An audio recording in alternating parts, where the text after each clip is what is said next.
Hello, friends. Today, I want to talk about something sacred, but also very human.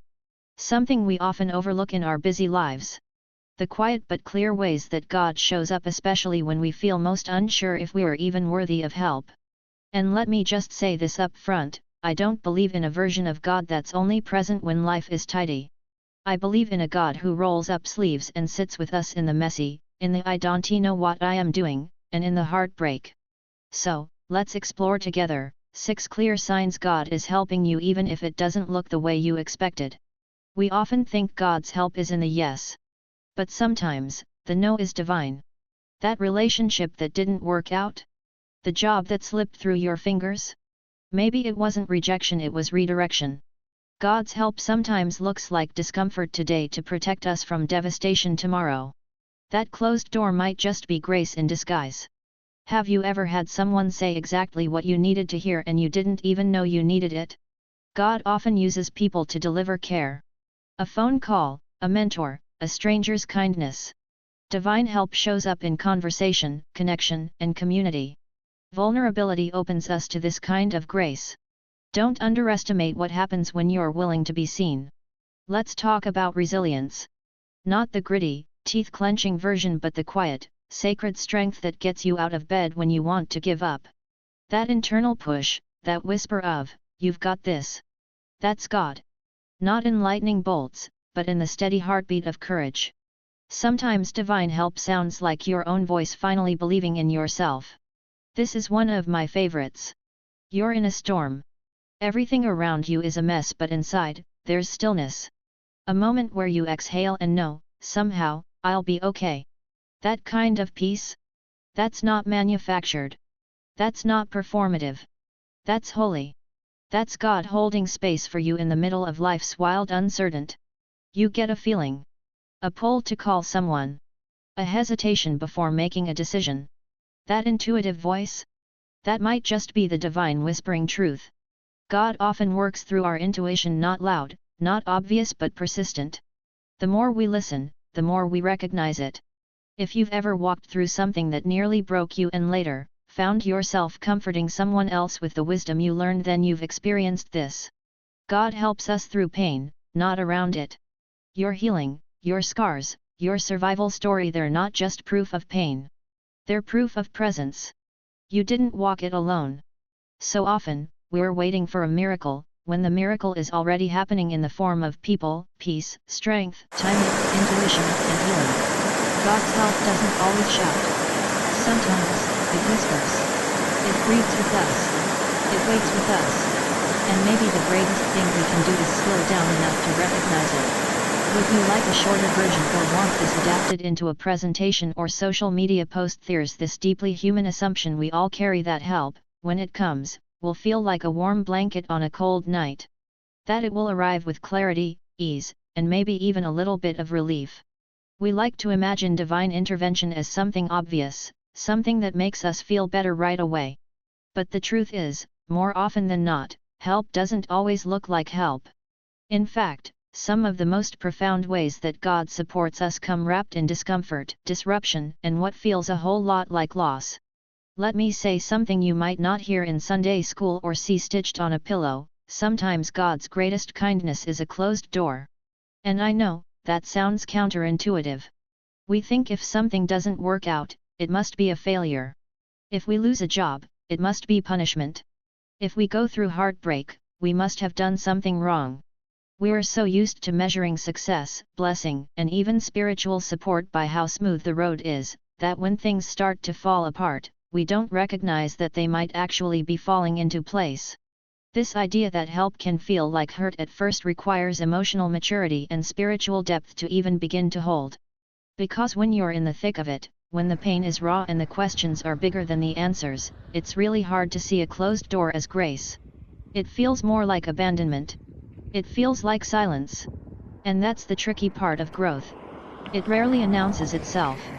It usually shows up in the form of something being taken away, a relationship ending, an opportunity lost, a plan derailed. And yet, over and over again, when we look back with a little distance and a little healing, we can trace the outline of a bigger story, a protective love that we couldn't see at the time. I've worked with so many people over the years who've shared stories that began with "I thought it was the worst thing that ever happened to me," and ended with "but it turned out to be the best." One woman told me about not getting into her dream graduate program. She cried, she questioned her worth, she even questioned God. But the rejection forced her to take a detour, and on that detour, she discovered a completely different passion that eventually led to a life she couldn't have imagined for herself. Was it painful? Yes. Did it feel like help at the time? Not even close. But now, she sees it as one of the most loving redirects she's ever experienced. Another man I spoke with went through a devastating divorce. He was shattered. For a while, he felt like he'd failed not just as a partner, but as a person. He lost his sense of identity, his confidence, his sense of safety. But in that deep vulnerability, he found something else: truth. He started to unpack years of emotional neglect, patterns of avoidance, and unmet needs he had ignored. Through therapy, through community, and through a lot of messy self-discovery, he began to rebuild not the life he had, but the life he needed. It wasn't pretty. It wasn't fast. But it was healing. And he told me, if it weren't for the pain, I never would have looked inward. That's help disguised as heartbreak. This is why emotional resilience matters. Not just so we can tough it out, but so we can stay curious when life doesn't go the way we thought it would. So we can ask better questions like, what is this teaching me, or how might this be shaping me for something I can't yet see, rather than just, why is this happening to me? Now, let me be clear, not all pain is purposeful. Not everything that hurts is automatically a lesson or a blessing. I'm not here to romanticize suffering. Some things are just hard and heartbreaking and unjust. But I do believe that even in those moments, especially in those moments, God is present. And the help may not come in the form of immediate rescue. Sometimes it comes as inner strength. Sometimes it's a shift in perspective.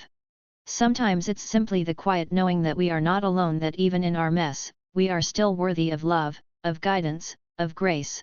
And that's the tension we have to hold. The paradox of divine help is that it's not always gentle. Sometimes it's a wake-up call. Sometimes it's a detour. Sometimes it's silence that forces us to listen more deeply. And that can feel confusing, even cruel. But growth is rarely a comfortable process. Healing, by its very nature, often begins in discomfort. Think about any time you've outgrown something: a belief, a habit, a relationship. There's a stretch. There's resistance. There's a letting go. And in that stretch, in that space between what was and what will be, is where God often does the most transformative work. If we expect help to always feel like comfort, we might miss the deeper support that's already unfolding. Because sometimes God helps us by removing what isn't right even when we thought it was. Sometimes God helps us by pulling us out of places where we were playing small, settling, or hiding. Sometimes help looks like pain because it's revealing something essential: truth, purpose, courage, authenticity. So, the next time life doesn't go the way you planned, before you decide that you're being punished or abandoned, pause. Breathe. Look around. Ask yourself, what if this is help I just don't recognize yet? You don't have to have the answer. But even asking the question opens you to the possibility that you're not being broken, you're being built. And maybe, just maybe, that's what divine help looks like after all. Would you like this adapted into a PDF, video script, or spoken word version too? Vulnerability is a word that makes most of us squirm. We associate it with weakness, with exposure, with risk. It's the feeling you get when your voice shakes while speaking your truth. It's what you feel when you show someone the part of you that hasn't quite healed yet, the part you've spent years trying to hide. And for a long time, I believed, like many of us, that vulnerability was the last place anything good could happen. But what I've come to learn, not just from research but from life, is that vulnerability isn't the dark corner where shame hides. It's actually where grace lives. There's a reason people crack open in moments of deep pain or change. It's not because they're falling apart. It's because they're becoming available. Available to love, to truth, to growth, and yes, to God. Vulnerability is not weakness. It's the birthplace of transformation. And grace, that undeserved, unearned goodness that meets us right where we are, needs room to land. It doesn't force itself in. It waits until we're cracked open enough to let it in. Let me tell you a story. I once sat with a woman who told me about a time when her whole life unraveled. She lost her job, her partner walked out, and her health took a hit all in the span of a few months. She said, "It was like the rug got pulled out from under me, and I didn't even realize I'd been standing on a rug." She laughed through tears, and then said something I'll never forget, "I was so broken that I stopped pretending. And that's when I met God." It wasn't a dramatic spiritual awakening. There were no visions, no loud signs. What she described was a slow, quiet unfolding. A moment where she stopped trying to hold it all together and just let herself be seen by herself, by her friends, by something bigger. It was in the middle of that raw honesty that she started to feel a sense of peace, a sense of being carried. It didn't fix everything. It didn't take away the pain. But it gave her the courage to sit with it, to learn from it, to trust that she wasn't alone. That is grace. And here's the thing, grace doesn't require you to have it all figured out. It doesn't show up because you earned it through perfection or performance. It shows up when you're real. When you're human. When you finally take off the armor you've been using to survive and say, "This is me. And I need help." That moment? That surrender? That's holy ground. Vulnerability is also the space where connection happens. When we stop hiding our struggles, we make it safe for others to do the same. And often, that's where divine help sneaks in, not through some dramatic event, but through the compassion of another human being. A friend who holds your hand. A stranger who says exactly what you needed to hear. A therapist, a teacher, a neighbor, someone who reminds you that you are not alone. Vulnerability makes those connections possible, and through them, grace flows. But let's not pretend it's easy. Vulnerability is terrifying. It means opening yourself up to judgment, to disappointment, to failure. It means admitting you don't have all the answers, and in a world that praises certainty, that can feel like a threat. But in the space of "I don't know" is also where humility and wisdom grow. Vulnerability is the posture that invites learning, empathy, and spiritual growth. And this is where faith comes in. Because being vulnerable isn't just about being open with people, it's about being open with God. It's about saying, "I don't have it all together. I'm scared. I'm tired. I don't know what to do next." It's in those honest moments of prayer, not the polished ones, that many of us feel the most profound sense of being held. We spend so much time trying to come to God with clean hands and tidy stories, but the truth is, grace meets us in the mess. Always. One of the greatest myths we carry is that we have to be strong to be worthy of love. But grace doesn't operate by human standards. Grace says, even here. Even now. Even with the mess and the questions and the tears. And vulnerability is how we receive that. It's how we stop performing and start allowing. It's not about being broken for the sake of it, it's about being real enough for healing to begin. Think about the moments in your life when you felt most alive, most connected, most loved. I'm willing to bet those moments weren't when you were achieving or impressing. They were likely when you were being honest. When you let someone see the real you. When you asked for help. When you told the truth about your fear or your longing. Those are vulnerable moments and they are sacred. I often say that vulnerability is the bridge between who we think we have to be and who we actually are. And that bridge is where God often meets us. Not because we've earned it. But because grace isn't something we achieve, it's something we receive. And to receive, we have to be open. Soft. Exposed. Willing to say, "I can't do this alone." And the beautiful thing? We were never meant to. So if you find yourself in a season of unraveling where the answers aren't coming, where the tears come more easily than the words, don't rush to patch it up. Don't rush to fix it. Sit with it. Be honest with yourself, with others, with God. That is not weakness. That is strength in its truest form. And it may be the exact space where grace wants to show up. Because vulnerability isn't the end of the story. It's the beginning of healing. Of connection.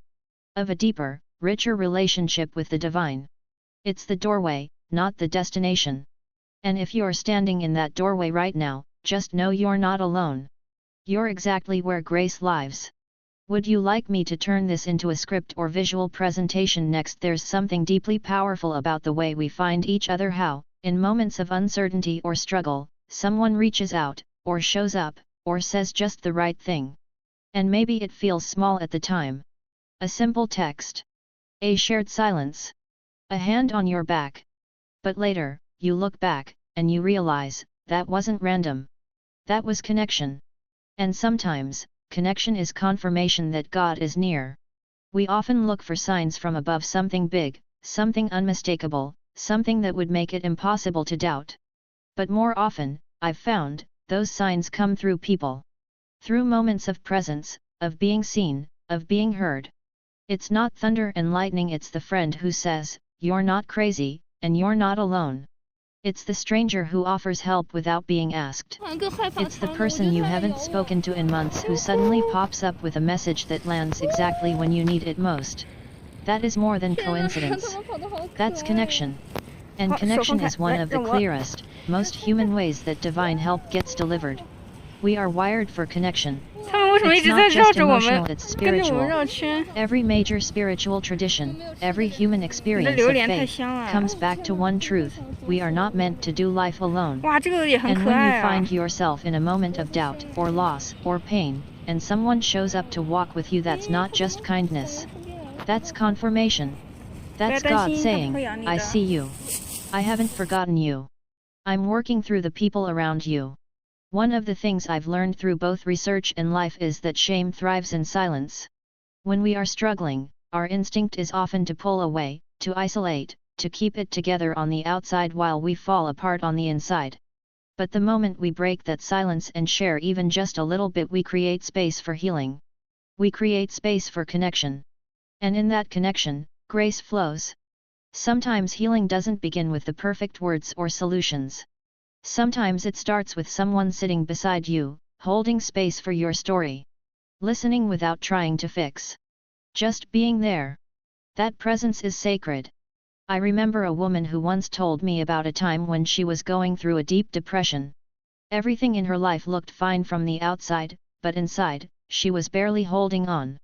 She didn't tell anyone until one night, she finally opened up to a close friend. She expected judgment, discomfort, maybe even distance. But instead, her friend said, "I've been there too." And something inside her broke open. In that moment, she felt seen in a way she hadn't in years. That conversation didn't erase her depression, but it changed something. It reminded her that she wasn't alone. And that reminder gave her the strength to keep going. That is what connection does. It pulls us back from the edge. It's not always loud or dramatic. Sometimes, it's a whisper. A look. A shared truth. And in that moment of connection, something divine enters the room. There's a quote I love: "Sometimes God sends help in the form of people." And I believe that with my whole heart. We miss this sometimes because we expect the divine to show up in grand, unmistakable gestures. But God often chooses the ordinary to do extraordinary things. A coffee with a friend becomes a moment of healing. A hug becomes a lifeline. A simple, "me too," becomes holy ground. These aren't just emotional moments, they're spiritual ones. And it's not just about receiving support. Sometimes, you are the one being used. Sometimes, you are the connection someone else needs. Think about that for a moment. That pull you feel to reach out to someone? That nudge to check in? That may not be your thought alone. That may be something bigger working through you. When we respond to those nudges, when we pick up the phone, send the message, stop to ask how someone really is, we participate in something sacred. We become a vessel for grace. That is connection. And when it happens, it's more than just meaningful, it's confirmation that something greater is at work. Now, this doesn't mean every relationship in our life is perfect or that every connection is meant to last. Sometimes, people leave. Sometimes, we feel rejected or misunderstood. But even in those moments, we can ask ourselves, who is still here? Who is showing up for me now? And often, when we slow down enough to look, we'll find that someone is still walking with us. Maybe not the person we expected. Maybe not in the way we imagined. But they're there. And that presence is proof that we're not alone. Connection is also where we find our truest selves reflected. There are people in our lives who remind us of who we are when we forget. who hold our worth when we can't see it ourselves. And that kind of love, that kind of reflection is not just emotional support. It's spiritual anchoring. It's God, reminding us, through others, that we are worthy, even in our lowest moments. That we are loved, even when we feel unlovable. So when you're wondering if God is helping you, ask yourself, who's shown up lately? Who's held space for your heart, even in its messiest moments? Who's reminded you that you matter, even when you couldn't offer anything in return? Those people aren't just kind, they're divine messengers. They are grace, clothed in humanity. And every time you feel that connection, let it confirm this truth: you are not alone. You are being helped. You are being loved. Because connection, when it's honest, when it's vulnerable, when it's real, that's not just comfort. That's confirmation. Would you like to continue with the next topic, or turn this into a podcast/script format? Stillness is one of the most underrated and misunderstood experiences in our lives. In a world that glorifies hustle, movement, noise, and doing, stillness can feel like nothingness. Like failure. Like we're being left behind. But what if stillness isn't absence? What if it's presence of a different kind? What if, in the moments when nothing seems to be happening, something sacred actually is? So many of us associate progress with action steps taken, decisions made, goals accomplished. And yet, some of the most profound transformations happen in stillness. Not because we are moving forward, but because we are finally standing still long enough to hear what's true. Stillness is not passive.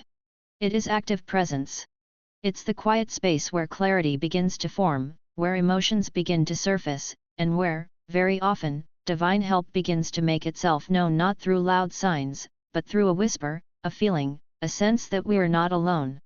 I remember talking with someone who described a long season of what they called the in-between. They had left a job that no longer felt right but hadn't yet found what was next. The space in between the two was quiet, painfully so. No interviews. No breakthrough ideas. Just long days and quiet mornings. At first, they felt abandoned. Where is God in this? They asked. Why is nothing moving? But as time passed, something began to shift, not in their external circumstances, but in their internal world. They began to notice things. Patterns. Emotions that had been buried under years of busyness. Needs that had gone unspoken. Dreams that had been silenced. And slowly, they realized, this stillness wasn't punishment. It was preparation. A space for healing. For re-evaluation. For reconnection. That stillness became sacred. And it eventually led them to a life they never would have discovered had they rushed through it. Stillness often feels uncomfortable because it strips away distraction. It asks us to be with ourselves. And that's not easy. Especially if we've spent most of our lives proving, achieving, or tending to the needs of everyone but ourselves. Stillness brings us face to face with whatever we've been avoiding. That's why so many of us resist it. We fill our schedules. We keep scrolling. We stay loud, because quiet feels vulnerable. But vulnerability is where grace lives, and stillness is often what invites that grace in. In the stillness, we begin to hear ourselves again. The noise of the world starts to fade just enough for the deeper voice, the wiser voice, to come through. Some call it intuition.